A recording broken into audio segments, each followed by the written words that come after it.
In 2016, Hyundai is said to have sold more than 1 million cars in China. Last year, that figure fell to below 230,000. During that period, Hyundai invested billions of dollars in order to grow its car sales in the country. Now it is offloading factories and assets, dumping them at prices so far below what they paid that it is losing billions of dollars in the process. In 2018, Hyundai built one of its biggest car factories in the world, in China, in Beijing. It invested $1.1 billion on this new factory. However, only 4.5 years after this factory opened, its newest, most state-of-the-art factory worldwide, Hyundai was looking to sell. They wanted to offload the factory, and they were willing to take almost any price that anyone would accept. So why did Hyundai sell its newest, most advanced car factory, which cost it $1.1 billion to build, at a fraction of the cost, only a few years after it had opened? Hello my friends, welcome to the channel. I'm Sam Evans, you're watching the Electric Viking. I'll be at Electrify Everything, which is in Sydney in 3 weeks from now. I'd love to see you there. It'll be an amazing show. I'll put a discount, a promotion code in the description below for 20% off your tickets. Make sure you use that if you're going to go to the show. Hyundai sales in China have plunged over the past 5 years. In fact, every single year, their sales have declined year over year. 2014, Hyundai sold 885,000 vehicles in China. The following year, sales went down by 10% to 810,000. The following year after that, sales went down again to 790,000. They declined by 180,000 the year after that to 610,000. Then, fast forward to 2020, sales had dropped all the way down to less than half, a figure of 416,000. 2022, sales declined to 246,000. And in 2023, Hyundai sales fell even further to just over 200,000. which was less than 25% of their sales in China only 9 years ago. So Hyundai is now losing more than 650,000 car sales per year in China because, well, they didn't manufacture electric cars fast enough or seriously. And obviously, China's consumers are looking to buy EVs now, not internal combustion engine vehicles. Now, it's true Hyundai make EVs, just not that many of them in context in a Chinese car market, which is basically saying, that's what we want. So after a sales plunge in the country and no recovery in sight, in fact, declines year over year now for 10 straight years, Hyundai has responded to overcapacity and it's just sold its most advanced car factory for a fraction of the cost. Now, the factory cost $1.1 billion to build, but Hyundai listed the factory for sale at a price of $505 million. They thought, well, that's less than half the cost us to build it, so that seems like a really good deal.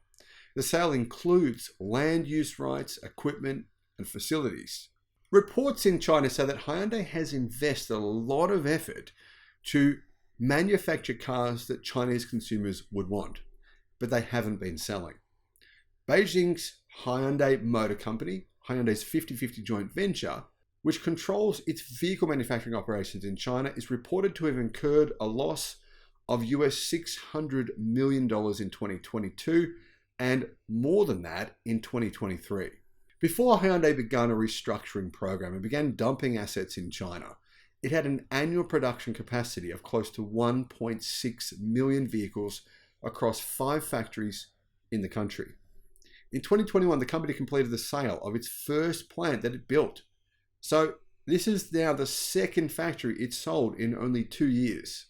However, Hyundai have also listed a third factory for sale, meaning that within a few months, Hyundai will have offloaded 3 of its 5 factories in China. It appears pretty clear to me Hyundai plans on pulling out of China altogether, or at least expects that that's what's going to happen.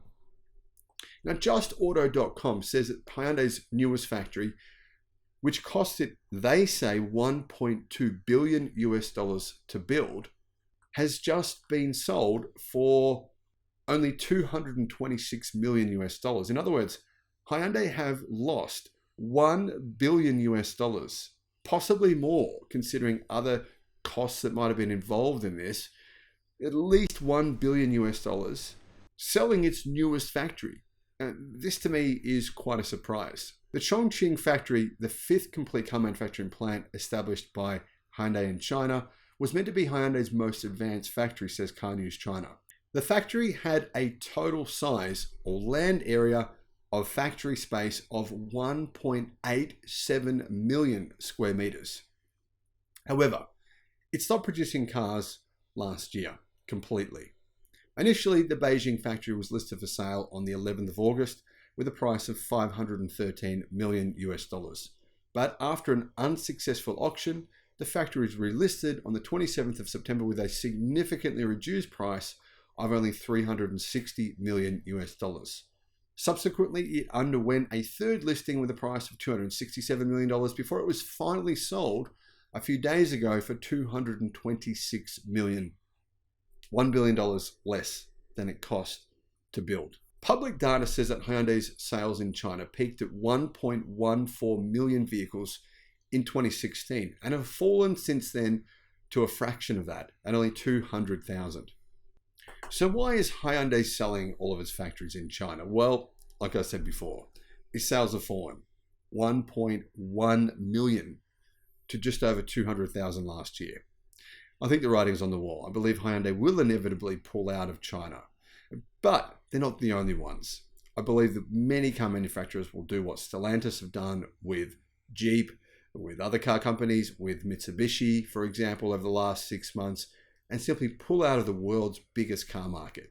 1 in 3 cars sold worldwide is sold in China. And car manufacturers, legacy automakers, are finding it harder and harder to compete. Demand for their vehicles has fallen significantly. There are now many factories all over China which are not being used. Guess what? BYD has bought a number of these factories at dirt cheap prices. BYD comes in, buys these factories for a fraction of the price, and within months begins manufacturing batteries, car components, or cars in factories that they bought at such cheap prices that they can now invest in thousands and thousands of staff who can help them ramp production up as quickly as possible to export EVs all over China, but not only all over China, because think about this. BYD has just received delivery of 7 different car ships, massive car tanker ships. And one of those massive ships has just landed in Europe within days with thousands and thousands, in fact, more than 7,000 EVs that are waiting for consumers all across Europe. Thanks for watching.